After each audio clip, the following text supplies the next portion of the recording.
तो सानाम नेले भाई मिसक अलियां चैनल पाठा खना लासानहेड कोड जोहार साथे सगुन दाराम लिंग चल दाया तो हॉलन हा मिटा वीडियो पहले पे नेल गद के गया ओना सानताड़ी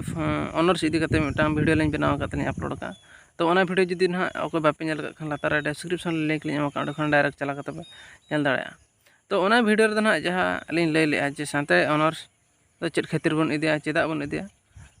इदी लेखन चेद ᱧᱟᱢᱚᱜᱼᱟ चेद होया तो ओना इदी कते किछु कथा लिंग लay दल थान मेनखान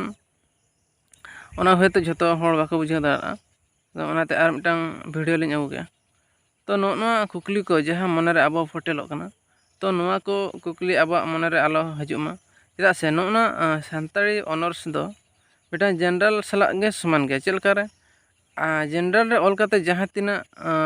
जॉब को पे अप्लाई कि बाखान दो जॉब को पे ᱧᱟᱢᱮᱜᱼᱟ तो ओना को झतो फैसिलिटी नोआ आबो सानताली माध्यम दे पे ᱧᱟᱢ दाड़ेया चेलकाते साधारणत आपे नेल पे +2 पर आपे सिटी पे ऑलोग कना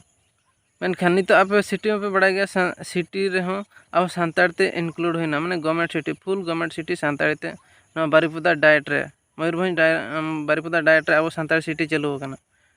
तो ओना ना निजे अलिंग उदाहरण मेना लिंगा 2017 खन 19 बैच रे लिंक करा ले था तो नोना आरटी कथा लिंग लay दोया जे अलिंग ना नय 17 खन 19 बैच रे सानताड़ी सिटी लिंक कराव का दो बारिपदा डाइट रे तो नोडे अलिंग नेल पे बारे चांस लिंग नाम के चेलका रे तो नितो अलिंग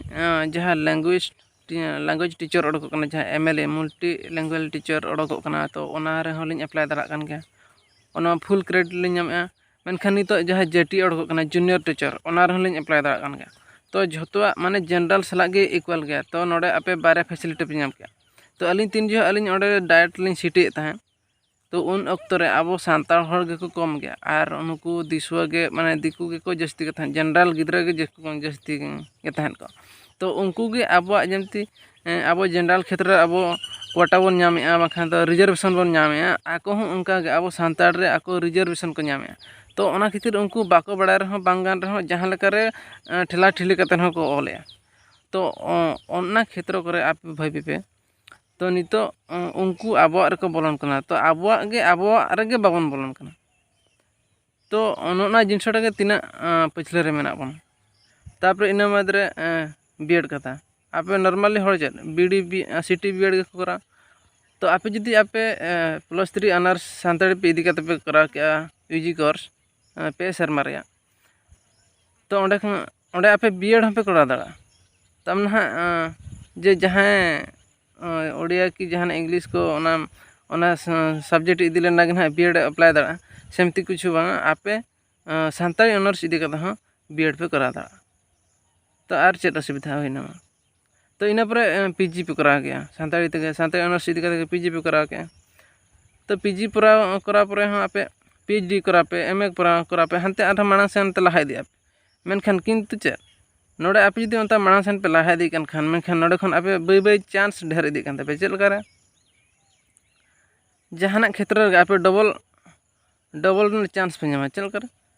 मिटांग एमएलए टीचर लगे ना पे ᱧᱟᱢ के बाखान अब सानताड़ ते जहां तिना पोस्टिंग ओडको कना मेन दो अब टीचर एजुकेटर को हना ओडको चेदा से प्रोफेसर को हना ओडको तापर मारांग ऑफिस करे ट्रांसलेटर को ओडको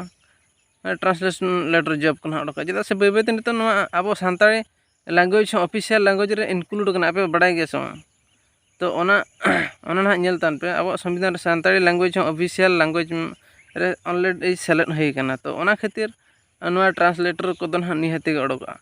तो नितो स्कूल करे आपे बड़ाय गे प्रथम खना पंचम ते चालू कन गे पढ़ाओ तार ना षष्ठ खना जहां 6 क्लास खना +2 लेवल धाबी के ना बजू का नोआ रना हो अडिगान रिके चालू कना चेल करे होई दाड़ेमा तो ओना खातिर नोआ हो बढ़ती दिन दो बांग लगा नोआ अडी खूब कम दिन रे गना नोआ हो इनक्लूडआ तो ओना खातिर आपे कोठन नेहर तो नोना कुकली आपे मन रे आलो हजमा चता से नितो आपे सानताड़ी ऑनर्स इदी कते डबल फायदा बन ᱧᱟᱢᱮᱜᱼᱟ तो ओना खातिर जदी आपे पे चेद अकाद गया तो आपे सुरेन हो चेद अको पे और आपे सुरेन चेद अको पे तब ओना साथे आपे टोला करेन गिद्रा को चेद अको पे उनको हो माना सेन को लहा मा आबो चिकिते जैसे आबो जनाम अड़ांग चेल करे माना सेन बन लहा दिया तो ओना रिकर बन तान नितो जेहेतु आबो गवर्नमेंट आबो अपॉर्चुनिटी एम का आबो जदी ओना बन हाथ छड़या मेनखान ओना आबो हाथ खन चला तो ᱚᱱᱟ ᱠᱷᱟᱹᱛᱤᱨ ᱛᱮ ᱟᱞᱚᱯᱮ ᱦᱟᱛ ᱪᱷᱟᱲᱟᱭ ᱛᱟᱵᱚᱱᱟ। ᱱᱤᱛᱚᱜ ᱟᱵᱚ ᱵᱟᱲᱟᱭ ᱜᱮᱭᱟ ᱟᱵᱚ ᱢᱳᱦᱚᱱ ᱪᱚᱨᱚᱬ ᱢᱟᱹᱡᱷᱤ ᱜᱚᱢᱠᱮ ᱛᱟᱹᱠᱤᱱ ᱦᱚᱸ ᱟᱵᱚ ᱠᱚ ᱛᱟᱞᱟᱨᱮ ᱥᱤᱮᱢ ᱢᱮᱱᱛᱮᱠᱤᱱ ᱦᱮᱡ ᱮᱱᱟ। ᱛᱟᱨ ᱚᱱᱟ ᱢᱟᱲᱟᱝ ᱨᱮᱦᱚᱸ ᱢᱮᱱᱟᱜ ᱟᱹᱜᱩ ᱟᱠᱟᱫ ᱠᱤᱱᱟ ᱡᱟᱦᱟᱸ ᱟᱭᱳ ᱛᱟᱹᱠᱤᱱ ᱫᱨᱳᱯᱚᱫᱤ ᱢᱩᱨᱢᱩ ᱨᱟᱥᱴᱨᱚᱯᱚᱛᱤ ᱞᱮᱠᱟᱛᱮ। तो ओना खातिर आपे नेहर पे नवा दो हाँ बै बैते मांग सेन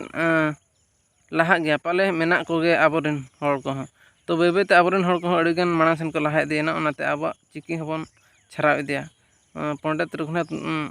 मुर्मू तकिना अकिना आस अबन पुराव का चलकारे मांग सेन बन लहा इदिया। तो जस्ती कथा बांग लay कते तेहना वीडियो नोडे गन हां मुचादेया। तो तेहना वीडियो चलका बुझो के ओना कमेंट रे ऑल तान पे और लाइक ᱧᱚᱜ तान पे और जुदी पे कुसिया खान गाते को ठन शेयर ᱧᱚᱜ तान पे और जुदी आपे ऑलचिकी सचेत रना मेना तबे खान अलिन कांटेक्ट लिंक पे और जुदी पतब को बापे ᱧᱟᱢᱮत खान अलिन सला जोगाजोग पे अलिन जहां लकर पतब को लिन ᱧᱟᱢ पे नोआ जहां तेना सिलेबस रे मेना सिलेबस वाइ जहां पतब लिन आपे को ठन लिन सेटर दरा जुदी हो बलिन ᱧᱟᱢ रहो आपे चलकार रे ओना पे कभर ओना लिन लया पे। तो जस्ती बांग बिलम कते तेहना वीडियो नोडे गलिन मुचादेया। मा एनखान जोहार के।